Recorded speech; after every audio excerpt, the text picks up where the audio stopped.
না? অভিশাপের ভয় হয় না? বুকগুলা ঝাঁঝরা হয়ে গেছে আমার সন্তানদের। রাবার বুলেট বলবেন, কি বলবেন? এগুলো অস্ত্রের মুখে দাঁড়িয়ে আছে। আমাদের পয়সায় কেনা বুলেটে আমাদের সন্তানদের আপনারা বুলেট ছুটছেন।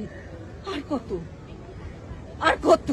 পুলিশ ভাইদেরকে বলি, ভেতরে তো আপনিও মানুষ, পুলিশ ভাই বলি না, ক্ষমা করবেন, মুখ থেকে বার হয়ে গেছে।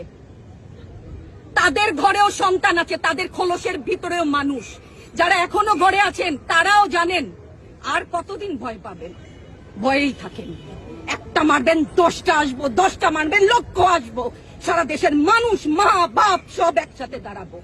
ওদের সন্তানকে মানুষ করার জন্য আমাদের কাছে, শিক্ষকদের কাছে পাঠিয়েছিল। কি জবাব দিব? আমার তো কোনো মুখ নাই, আমি শিক্ষক, আমার ভাষা নাই। তাদের কাছে হাত জোর করে মাফ চাই। নিরাপত্তা দিতে পারি নাই, নিরাপত্তা দিতে পারি নাই। মনে হয় রাস্তায় শহীদ হয়ে গেলে যদি এই লজ্জা আমার কিছুটা কাটে। ওদেরকে বলবার আমার কিছু নাই। আমি হিজাব পরি, বলেন আমি হচ্ছে গে জঙ্গি। আরো বলেন না, যারাই প্রতিবাদ করছে জঙ্গি। হ্যাঁ, 71-এর সময় জঙ্গি এক যদি চেহারা অমন হয়, 24-এর জঙ্গি চেহারা এরকম হবে। তাহলে দল করলেই কেন? দল করার এটা স্বীকৃতি দিতে হবে না। দল করলে ক্ষতি কি? অধিকারই তো চাচ্ছি, সাধারণ মানুষের অধিকার চাচ্ছি, ক্ষতি কি? কেন বারবার আমাদেরকে এই কথাটা শুনতে হয়? এই বিভাজনের সুযোগ তো তারা বারবার নিয়েছে। আবার কেন?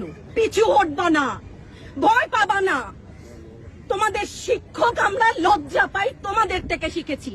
তোমরা যেমন আছো আমরাও আছি। যতদিন না 9 দফা ওদের মানা হয় ততদিন মাঠ থেকে সরবো না। কেউ নিরাপদ না তো। আপনি নিরাপদ?